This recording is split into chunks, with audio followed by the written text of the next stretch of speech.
We've worked on some amazing projects with Nike across the years, but for me this one in particular stood out purely because it was not just a moment that was going to be like across UK or EMEA, but it was global. We were touching on all these different countries, celebrating their team and their kit, and this amazing experience they were all about to take part in for the Women's Euros.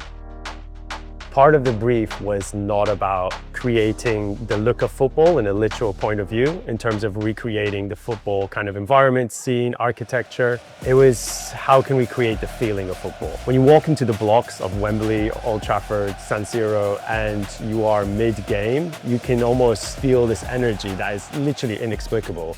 Well, we keep talking about feeling. Obviously that's super risky because you can't navigate how the feeling's going to come to life in the moment, you know, and we're basing this whole thing of the feeling of a stadium. So that's number one, a huge risk, but we pulled that one off.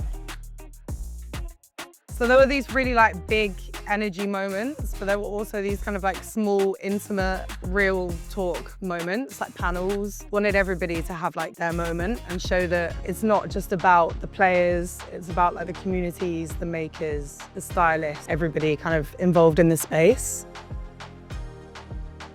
When we started to see the Vogue, which is that electric green colour, start to come to life, obviously that colour is so imperative to Nike in terms of the football campaign. It's something that is so difficult to be able to match. But we had that Vogue coming through not only through our storytelling tunnel, but our seats, our digital screens, our print media. It was something that was, I guess, risky, right? And a moment that we were like, oh my gosh, if this doesn't work, we're gonna have all these different variations. And it was so imperative to be able to get that right.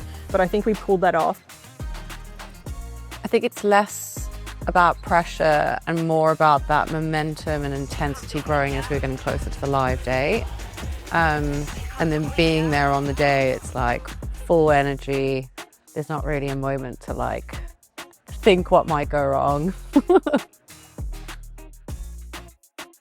So we layered it all in one core idea, which was to tell the story through the lens of someone who wasn't in the room. The approach kept the tone and sort of the perspective of the viewer, even when switching between style and format. I think with the kiosks, it was like really key for them to be focused around style, but also stay truly authentic to what you get at a game with the, like you were talking about earlier, with the bootleg kiosks. It's something that feels very pop-up, not super polished, but you've got all these like layers of flags and memorabilia and, you know, elements that might have been from the last season. You know, I think that layering in some of those vintage pieces really helped to create that authenticity to the kiosk spaces. Yeah, and I think each federation easily represented themselves through those kind of elements, through the jerseys, through these sort of like vintage styled looks, through the scarves.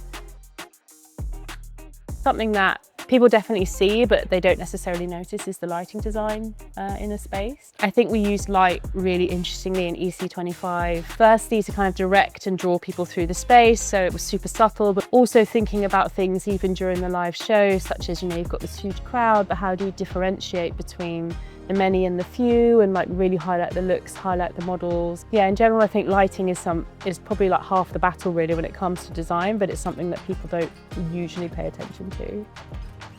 I think during the install, we were all really focused on what the attendees would see. So the stadium, the lighting, the tunnel, but what we probably didn't anticipate was how incredible the back of house would be, like behind the scenes and the crew and the level of build that went into that. We obviously had kind of hundreds of models and we needed makeup artists set up and we needed various kind of areas, but it felt like we'd built a city that no one really saw. So for us, I think as a team, that was the most impressive part and was quite kind of emotional seeing what kind of scale projects we're working on with how many people there were in the building, all kind of under scene studios. It was quite an impressive, really proud moment.